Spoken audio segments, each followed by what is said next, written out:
I'm Emma. I'm sitting on the balcony of my new apartment, looking at the glittering city lights below. A year has passed since that nightmare, and I've finally found peace.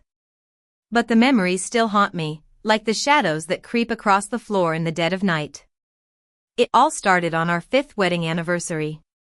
I was so naive, thinking my husband, Ryan, was planning a romantic evening. We were at La Luna, the restaurant where he'd proposed. The soft glow of the candles danced on his face, and for a moment, he looked like the man I'd fallen in love with. I'd been feeling a growing distance between us over the past year. Ryan's startup had failed for the 3rd time, while my career in finance had taken off. The imbalance had created a tension in our relationship that I hoped this anniversary could mend. I slid a slim, elegant box across the table. Inside was a vintage watch he'd been admiring for months. I'd cashed in a large part of my bonus to get it, wanting to share my success with him. His face lit up when he opened it, and he gave me a warm kiss. I thought maybe this was the turning point. Then, he reached into his jacket pocket.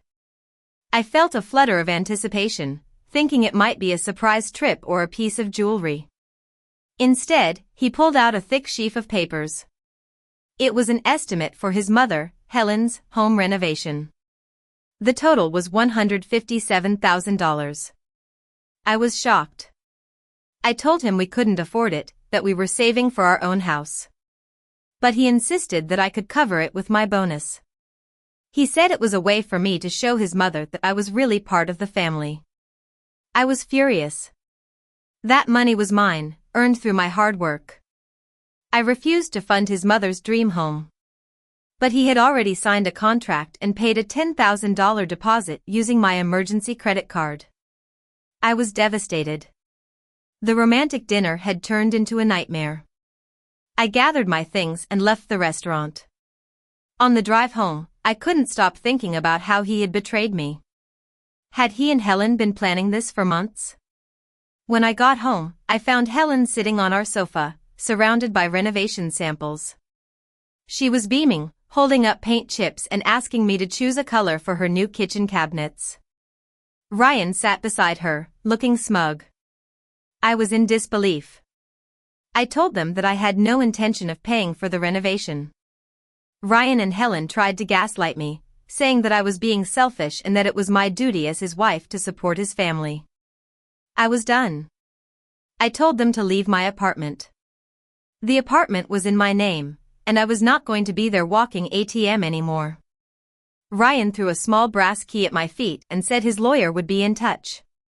I picked up the key and realized it was a key to a safe deposit box. My phone buzzed with a text message from an unknown number. It was a photo of my passport, birth certificate, and social security card inside the safe deposit box. The message said, "Now we can discuss the renovation like civilized adults." I was terrified. Ryan had stolen my identity. I knew I couldn't call the police. They would probably see it as a domestic dispute and tell me to work it out with him. I had to be smarter. I called an old colleague, Jake. He had left the finance world to start his own private investigation firm. I told him everything, and he agreed to help me. The next day, I followed Jake's instructions. I canceled my credit card, reported it as lost, and changed the locks on my apartment. I packed Ryan's things and put them in a storage locker. I also prepared a gift for Ryan. I went to the bank with the key. The attendant confirmed that I was listed as having access to the safe deposit box. Ryan's arrogance had been his downfall. Inside the box, I found my documents and a journal that I thought I had lost. He had been reading my private thoughts.